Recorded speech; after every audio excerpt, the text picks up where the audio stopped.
예수의 사랑이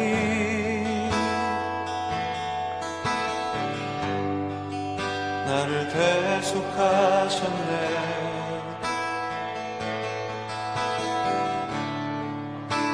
예수의 보혈이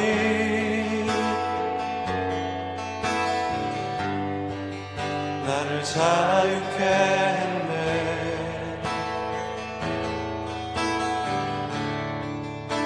십자가의 사랑 내게 생명 주셨네.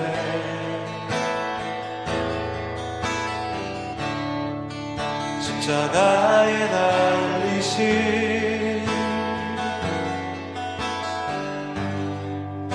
주 앞에 경배해. 크고 놀라운 사랑이 나를 죄에서 구했네. 크고 놀라운 사랑이 나를 새롭게 하시네.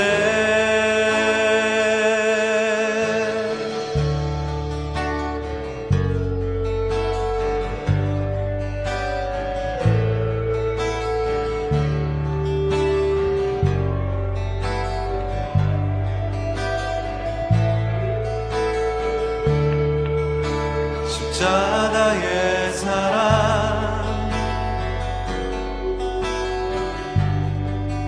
내게 생명 주셨네.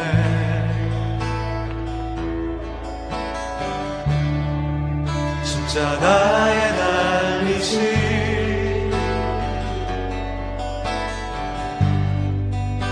주 앞에 경배해.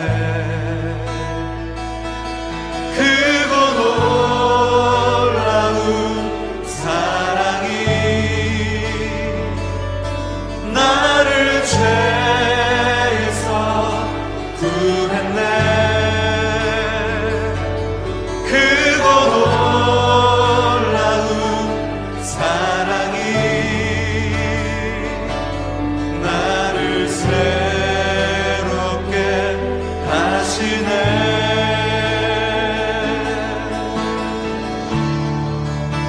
예수로 살리라.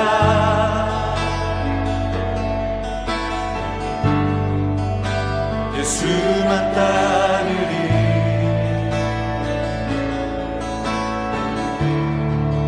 예수 내 삶에 주신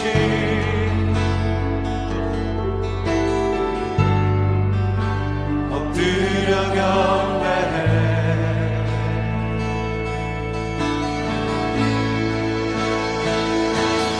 크고 놀라운 사랑이 나를 죄에서 구했네.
예수만 따르리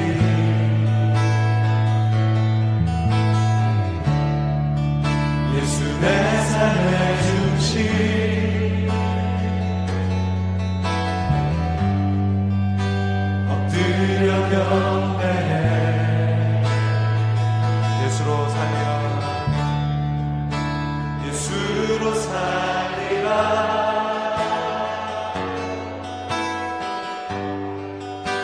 예수만 따르리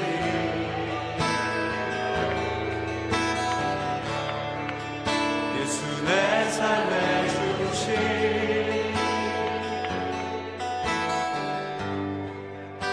엎드려 경배해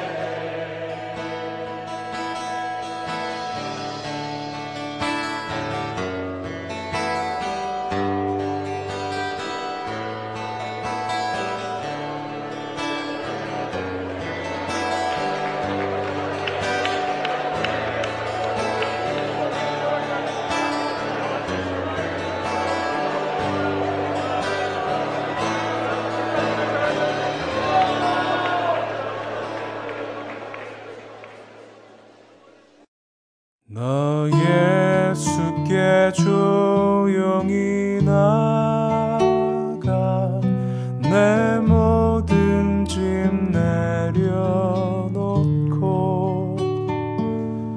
주 십자가 사랑을 믿어 죄 사함을 너 받으라 주 예수께 조용히 나가 내 마음을 쏟아놓으라 늘은 미리 보시는 주님 그는 은혜를 베푸시리 주 예수의 은혜를 입어 내 슬픔이 없어지리 내 이웃을 늘 사랑하여 너 받은 것 거저주라 주 예수께 조용히 나가 내 마음을 쏟아놓으라 늘은 미리 보시는 주님 그는 은혜를 베푸시리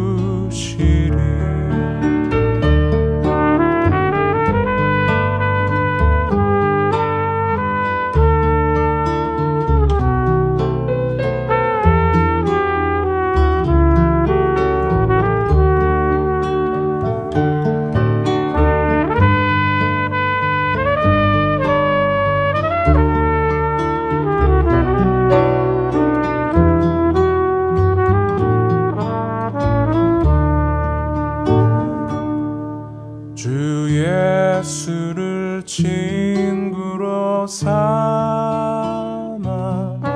늘 내 옆에 모시어라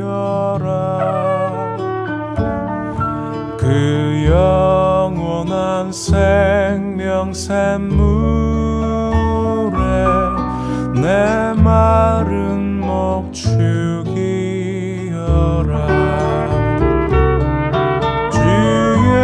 예수께 조용히 나가 내 마음을 쏟아놓으라 늘은 미리 보시는 주님 그는 은혜를 베푸시리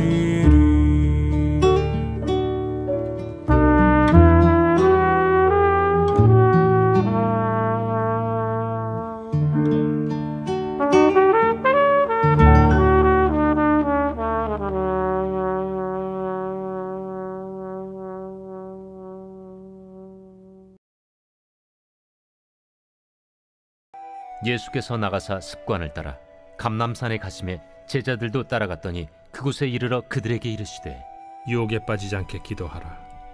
하시고 그들을 떠나 돌 던진 만큼 가서 무릎을 꿇고 기도하여 이르시되 아버지여, 만일 아버지의 뜻이거든 이 잔을 내게서 옮기시옵소서.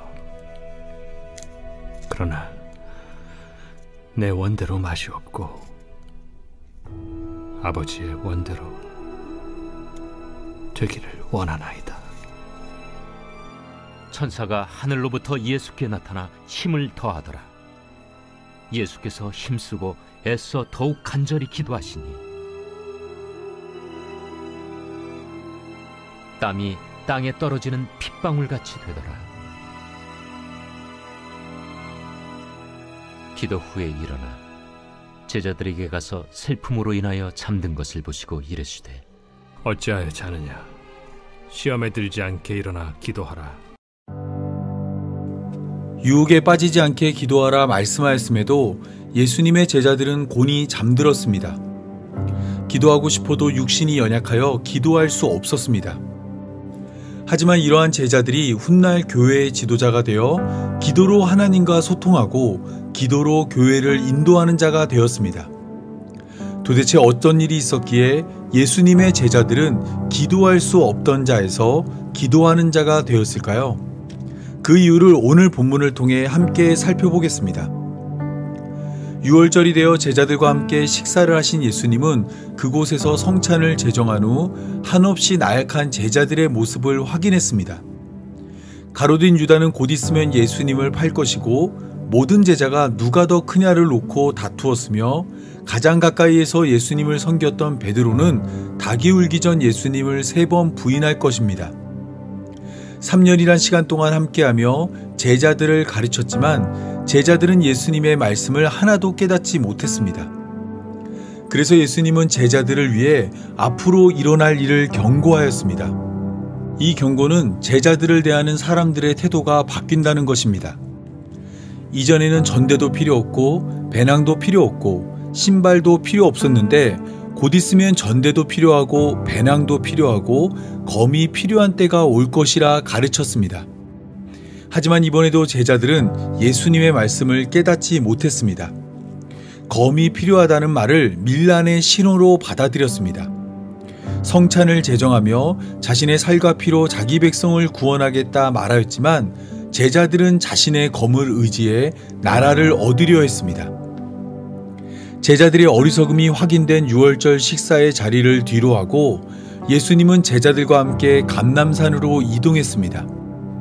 누가복음 21장 37절에 의하면 예수님은 낮에는 성전에서 가르치고 밤에는 감람원이라 하는 산에서 쉬셨습니다. 하지만 오늘 본문을 보면 예수님은 쉬기 위해 감람산에 가신 것이 아닙니다. 예수님은 기도하기 위해 감람산으로 떠났습니다. 오늘 본문 39절은 이 모습을 습관을 따랐다 말합니다.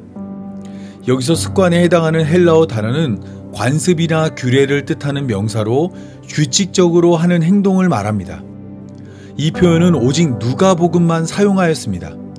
그래서 그런지 누가복음에는 유난히 예수님이 기도하는 모습이 많이 소개되고 있습니다. 누가복음 5장 16절에서 예수님은 많은 사람들이 예수님을 찾아오자 한 걸음 뒤로 물러 한적한 곳에서 기도하였습니다. 누가복음 6장 12절에서 예수님은 제자들을 부르기 전 산으로 가사 밤이 새도록 하나님께 기도하였습니다. 누가복음 9장 28절에서 예수님은 베드로와 요한과 야고보를 데리고 산에 올라 기도를 하였습니다. 누가복음 11장 1절에서는 먼저 기도하신 예수님이 제자들에게 기도를 가르쳐 주었습니다. 누가의 말대로 예수님에게 기도하는 것은 습관이었습니다. 습관을 따라 기도하러 감람산에 도착한 예수님은 먼저 제자들을 향해 유혹에 빠지지 않게 기도하라 말씀하였습니다. 그리고 예수님은 그들을 떠나 돌 던질 만큼 떨어져 기도를 시작하였습니다. 이때 예수님의 기도는 간절했습니다. 오늘 본문은 이를 3가지로 표현합니다. 첫째는 예수님이 무릎을 꿇었다는 것이고, 둘째는 그 간절함을 돕기 위해 천사가 하늘로부터 나타나 힘을 더해 주었다는 것이며, 셋째는 힘써 기도한 예수님의 땀이 핏방울이 되었다는 것입니다. 간절한 예수님의 기도는 이러합니다.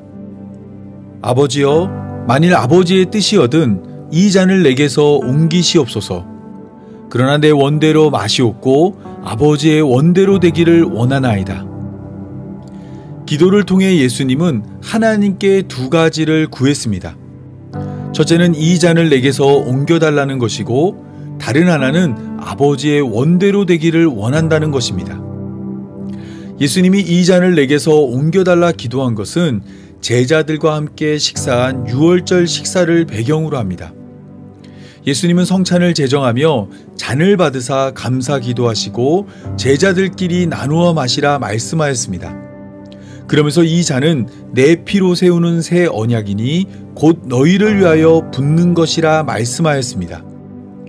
유월절 어린 양을 상징하는 유월절 포도주가 곧 예수님의 피로 세우는 새 언약이 될 것이라 말씀하신 것입니다. 뿐만 아니라 구약의 말씀들은 하나님의 심판과 분노를 술이 담긴 잔으로 설명하였습니다. 시편 75편 8절을 보면 하나님의 손에 잔이 들려 있는데 이 잔은 속에 썩은 것들로 가득합니다. 이 잔을 하나님은 악인들이 마시게 될 것이라 말씀하였습니다. 예레미야 25장 15절에서 18절에도 하나님의 손에 들린 잔이 소개됩니다. 이 잔은 진노의 술잔으로 이 술잔을 마신 자는 비틀거리며 미친 듯 행동하게 됩니다.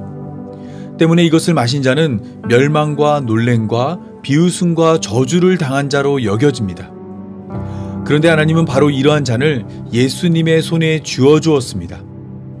죄인과 악인이 마심으로 멸망과 놀램과 비웃음과 저주를 받게 하는 잔을 예수님이 대신 마시게 한 것입니다.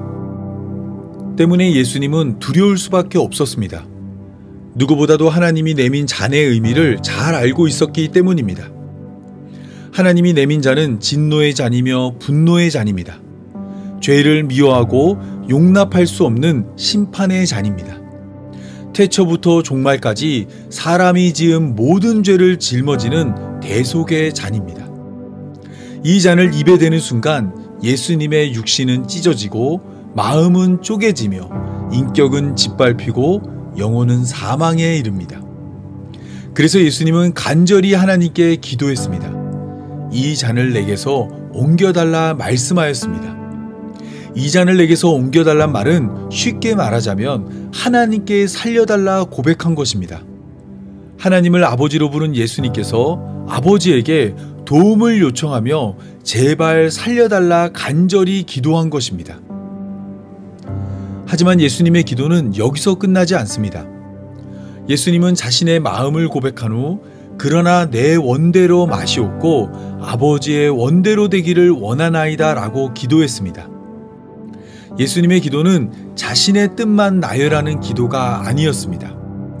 예수님은 기도를 통해 하나님의 뜻이 이루어지길 기도했습니다. 비록 예수님의 뜻은 하나님이 내미는 잔을 피하는 것이지만 자신의 뜻이 아닌 하나님의 뜻대로 이 잔을 마시게 해달라 기도한 것입니다. 예수님은 자신의 뜻과 하나님의 뜻이 충돌할 때 하나님께 기도했습니다. 일반적으로 우리가 알고 있는 대부분의 종교는 자신의 뜻과 신의 뜻이 충돌할 때 신의 뜻을 바꾸기 위해 기도합니다. 신의 뜻을 바꾸기 위해 헌신과 충성과 많은 물질을 사용합니다. 신을 감동시켜 원하는 것을 받아내려 합니다. 하지만 예수님의 기도는 정반대입니다. 예수님은 하나님의 뜻을 따르기 위해 기도했습니다. 십자가의 길이 아닌 쉽고 편한 길이 열릴 때마다 기도하여 하나님의 뜻을 따랐습니다. 오늘 본문의 기도도 마찬가지입니다. 예수님은 자기 뜻을 내려놓고 하나님의 뜻을 따르기 위해 기도했습니다. 이때 예수님의 기도는 짧고 간략했지만 한 번으로 끝나지 않았습니다. 마태복음과 마가복음에 의하면 예수님은 같은 내용의 기도를 여러 번 반복했습니다. 예수님의 뜻과 하나님의 뜻이 충돌했을 때 예수님이 반복해서 기도했던 것은 십자가를 피하고 싶은 예수님의 뜻이 쉽게 사그라들지 않았기 때문입니다. 예수님은 하나님을 아버지라 부르며 무릎을 꿇었지만 십자가를 피하고 싶은 예수님의 마음은 쉽게 사라지지 않았습니다. 말로는 내 원대로 마시옵고 아버지의 원대로 되기를 원한다 말했지만 여전히 마음 깊은 곳에서는 풍선처럼 커져버린 예수님의 뜻이 하나님의 뜻을 밀어냈습니다. 극심한 고통과 두려움 그리고 육체의 나약함이 예수님을 짓눌러 하나님의 뜻으로부터 멀어지려 할 때 하늘로부터 천사가 내려와 예수님께 힘을 보탰습니다. 기운을 차린 예수님은 다시 한번 하나님께 기도했습니다. 힘쓰고 애써 더욱 간절히 기도함으로 땀이 땅에 떨어지는 핏방울같이 되었을 때 비로소 예수님은 자기 뜻을 내려놓고 하나님의 뜻을 따르게 되었습니다. 혼신의 힘을 다한 기도를 통해 아담을 시작으로 누구도 내려놓을 수 없던 자기 뜻을 내려놓고 하나님의 뜻을 따르게 된 것입니다. 간절함을 넘어 처절한 기도로 자기 뜻을 내려놓은 예수님은 하나님이 내민 잔을 마시기로 결정한 후 지친 몸을 이끌고 제자들을 찾았습니다. 그런데 돌 던질 만큼 거리에서 예수님의 말씀을 따라 유혹에 들지 않게 기도해야 할 제자들은 모두 잠들어 있었습니다. 오늘 본문 45절은 제자들이 잠든 이유를 슬픔 때문이라 말합니다. 여기서 슬픔으로 번역된 헬라어는 고통을 가하다에서 유래한 명사로 근심이나 고통을 의미하는 단어입니다. 제자들은 돌 던질 만한 거리에서 예수님의 기도를 보았고 그 모습에 근심하거나 고통을 느꼈습니다. 그 어느 때보다 치열한 예수님의 기도에 숙연해졌고 무엇 때문에 이렇게까지 기도하나 근심하였으며 예수님의 괴로워하는 모습에 그들도 괴로움을 느꼈습니다. 하지만 이러한 슬픔에도 제자들은 깨어 기도하지 못했습니다. 예수님의 기도하는 모습이 그들의 눈에 슬퍼 보였지만 그들은 무겁게 흘러내리는 눈꺼풀을 제어할 수 없었습니다. 예수님과 함께 유월절 식사를 하며 떡과 포도주를 먹고 마신 제자들은 밀려오는 포만감과 숙취로 인해 졸음을 이기지 못했습니다. 예수님처럼 기도해야 함을 알았지만 감난산까지 걸어온 제자들은 너무 피곤했습니다. 그래서 마태복음 26장 41절에서 예수님은 잠이 든 제자들을 향해 시험에 들지 않게 깨어 기도하라 마음에는 원이로되 육신이 약하도다 라고 말씀하였습니다. 마음은 깨어서 기도하고 싶지만 육신의 고난으로 기도하지 못한다 말씀하신 것입니다. 간절히 기도하신 예수님과 그 옆에서 잠든 제자들의 모습은 결국 하나님이 내민 잔을 마실 분은 예수님밖에 없다는 것을 깨닫게 합니다. 우리 중 하나가 되신 예수님은 우리와 똑같이 십자가를 피하고 싶었지만 예수님이 가진 모든 힘을 다해 간절히 기도함으로 자기 뜻을 내려놓고 하나님의 뜻을 붙잡았습니다. 하지만 사람이란 존재는 그렇지 못합니다. 언제나 하나님의 뜻보다 자기 뜻이 앞섭니다. 바울은 로마서 7장 21절에서 25절을 통해 이러한 사람의 마음을 고백합니다. 자신은 속사람으로 하나님의 법을 즐거워하지만 다른 법이 자신의 마음의 법과 싸워 죄의 법에 사로잡힌다 말하였습니다. 마음으로는 하나님의 법을 따르길 원하나 행동은 결국 다른 법에 끌려 죄를 범한다 말한 것입니다. 때문에 바울은 자신을 공고한 사람이라 말하며 이 사망의 몸에서 누가 나를 건져내랴 말하였습니다. 스스로 죄의 굴레에서 벗어날 수 없기에 자기밖에 있는 누군가의 도움이 필요하다 말한 것입니다. 그리고 이때 바울이 깨달은 도움은 예수 그리스도입니다. 바울은 우리 주 예수 그리스도로 말미암아 하나님께 감사하다 말하므로 결국 사망의 몸에서 건져낼 분은 예수님밖에 없음을 고백하였습니다. 오늘 본문도 그러한 말을 하고 있습니다. 하나님이 내민 잔은 예수님밖에 마실 수 없습니다.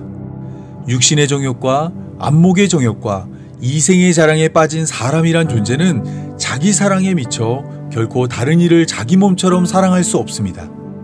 자기 죄를 짊어지는 것도 힘들어 몰래 다른 이에게 죄의 짐을 넘겨주길 원하는 사람이란 존재는 다른 이의 죄를 대신해 자신의 생명을 내려놓지 못합니다. 사랑하는 가족을 위해 죽는 것도 버겁기에 아예 모르는 사람도 아니고 원수를 사랑하여 죽는다는 것은 있을 수 없는 일입니다. 그 일은 오직 간절히 기도함으로 자기 뜻을 내려놓은 예수님만 할 수 있습니다. 예수님은 슬픔으로 인해 잠이 든 제자를 보시고 어찌하여 자느냐 시험에 들지 않게 일어나 기도하라 말씀하였습니다. 이러한 예수님의 말씀은 큰 의미를 지닙니다. 예수님은 이 말씀을 마지막으로 가룟 유다가 데리고 온 자들에 의해 체포를 당하여 십자가에 달려 죽기 때문입니다. 체포되기 전 제자들을 향한 마지막 말씀이기에 어찌 보면 예수님이 제자들에게 가장 하고 싶은 말이라 할 수 있습니다. 더군다나 예수님은 감난산에 도착했을 때 제자들을 향해 유혹에 빠지지 않게 기도하라 말씀하였습니다. 여기서 말하는 유혹은 시험과 같은 단어입니다. 예수님은 제자들과 헤어짐을 앞두고 처음도 마지막도 유혹과 시험에 빠지지 않길 기도하라 말씀하신 것입니다. 하지만 이때 우리가 주목해서 살펴봐야 할 것이 있습니다. 잠든 제자들을 향해 예수님이 말씀하신 마지막 당부의 명령은 처음 주어진 당부의 명령과 다른 하나가 있기 때문입니다. 그것은 바로 유혹과 시험에 빠지지 않길 기도할 때 일어나 기도하라는 것입니다. 여기서 일어나에 해당하는 헬라어 단어는 누가복음 안에서 매우 특별한 의미를 지닙니다. 누가복음 4장 39절은 베드로의 장모가 열병에서 나음을 입었을 때 병이 떠나고 여자가 곧 일어났다 말하였습니다. 누가복음 5장 28절은 세일이었던 레위가 그가 가진 모든 것을 버리고 예수님을 따를 때 일어나 따랐다 말하였습니다. 누가복음 6장 8절에 예수님은 손 마른 사람의 병을 고칠 때 일어나 한가운데 서라 말하였고, 누가복음 8장 55절은 죽었던 회당장의 딸이 살아날 때 그 영이 돌아와 아이가 곧 일어났다 말하였습니다. 누가복음 9장 8절과 누가복음 9장 19절은 옛 선지자 중 한 사람이 다시 살아남을 표현할 때 일어났다는 단어를 사용하였으며, 누가복음 15장 18절의 비유 속 둘째 아들이 자기 죄를 깨닫고 아버지께 돌아가려 할 때 일어나란 표현을 사용하여 그의 결심을 소개하였고, 누가복음 17장 19절은 나병 환자를 고치며 일어나 가라 내 믿음이 너를 구원하였다 말하였습니다. 이처럼 일어나란 표현은 단순히 몸을 일으키거나 잠에서 깨는 것을 말하지 않습니다. 일어나란 표현은 죽은 자가 살아나고 병든 자가 나음을 입고 죄인이 죄를 깨달을 때 사용되는 단어입니다. 앞선 상황과 정반대의 일이 일어날 때 일어나란 단어가 사용되었습니다. 따라서 예수님이 제자들을 향해 처음과 달리 어찌하여 자느냐 시험에 들지 않게 일어나 기도하라 말씀하신 것은 이전과 다른 일이 일어날 것을 말씀하신 것입니다. 예수님의 간절한 기도를 보고도 잠들어버린 나약한 제자들이 이제는 예수님과 같이 기도하는 자가 될 것입니다. 사도행전은 이러한 사실을 잘 보여줍니다.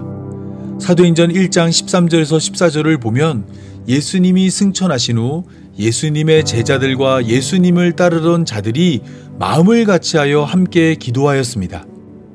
또한 사도행전 1장 24절에서는 가룟 유다를 대신할 제자를 뽑을 때도 함께 모여 기도를 하였고, 사도행전 2장 42절에서도 교회가 된 자들은 사도의 가르침을 받아 서로 교제하며 떡을 떼며 기도하기를 힘썼습니다.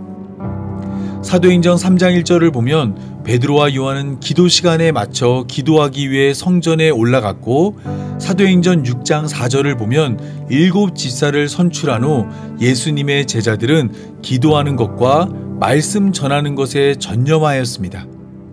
사도행전 8장 15절에선 베드로와 요한이 사마리아 땅에도 성령 받기를 기도하였고, 사도행전 9장 40절에서는 죽었던 다비다를 일으킬 때 베드로가 기도를 하였습니다. 사도행전 10장에선 고넬료를 만나기 전 기도하던 베드로가 하나님의 계시를 받았습니다.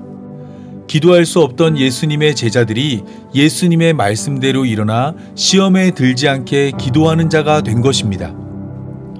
기도할 수 없던 제자들이 기도하는 자가 되었을 때 그 변화의 중심에는 예수님의 기도가 있었습니다.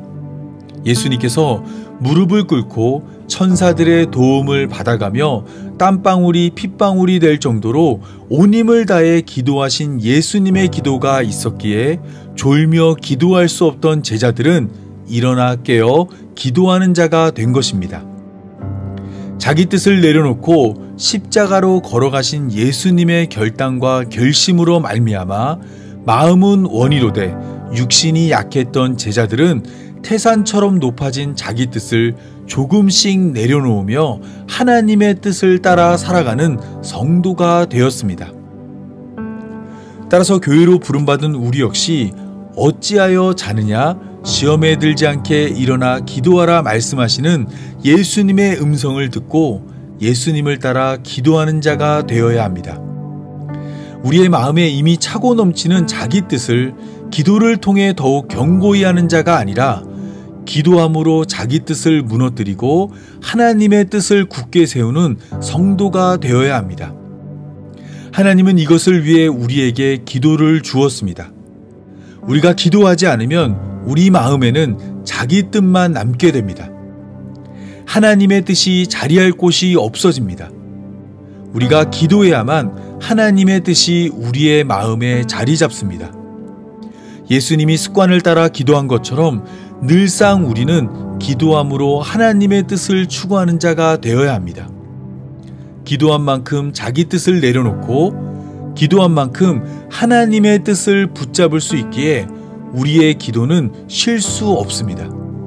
샘솟는 자기 뜻을 하나님의 뜻으로 막기 위해 기도하고 또 기도하고 또 기도하는 자가 되어야만 합니다.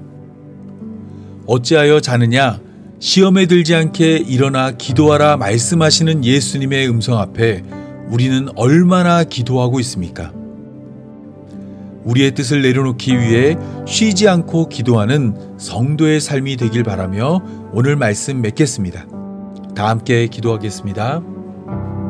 하나님 아버지, 하나님을 아버지라 부르며 기도할 수 있는 하나님의 자녀가 되게 하신 감사합니다. 불러주신 은혜를 따라 기도할 수 없던 우리가 기도하는 자가 되어 이렇게 하나님께 기도하고 있습니다. 우리의 기도를 들으시고 응답하시고 우리에게 말씀하여 주옵소서.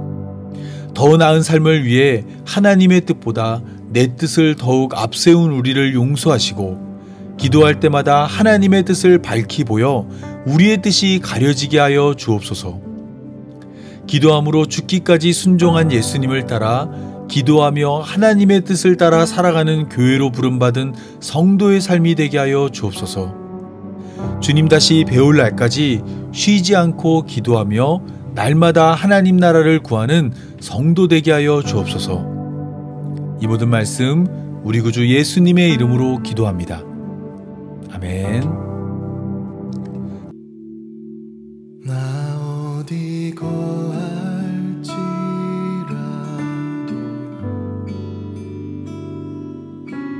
주 날개 나를 지키네.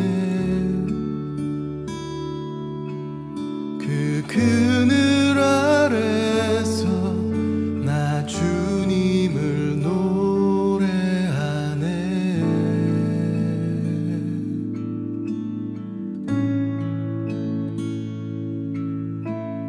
외롭고 험한 길에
주실 수 있는 주님, 늘 나의 곁에, 늘 나의 곁에 계시며 내게 말씀하시네. 내가 너를 사랑한다. 넌 두려워 말라.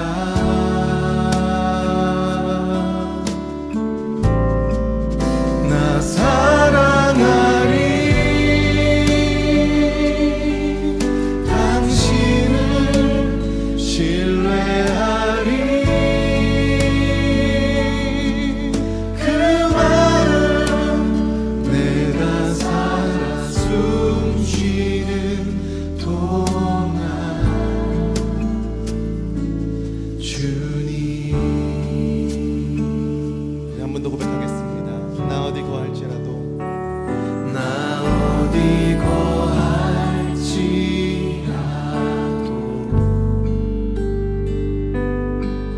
주 날개 나를 지키네. 그렇습니다 주님.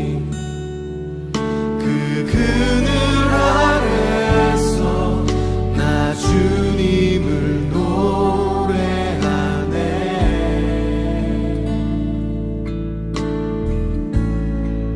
외롭고 험한 길에, 외롭고 험한 길에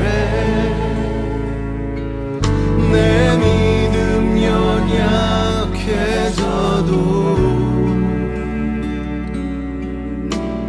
기다려 주실 수 있는 주님. 늘 나의 곁에, 늘 나의 곁에 계시며 내게 말씀하시네. 내가 너를 사랑한다. 넌 두려워 말라.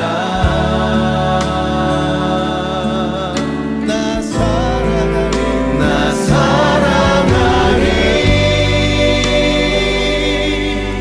당신을 신뢰하리. 그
이제는 우리를 위해 기도하시는 예수님의 사랑과 우리의 기도를 들으시는 하나님의 은혜와 우리의 기도를 도우시는 성령의 역사하심이 내 뜻을 내려놓고 하나님의 뜻을 쫓아 살아가길 원하는 모든 성도들과 영원토록 함께하기를 간절히 축원하옵나이다. 아멘.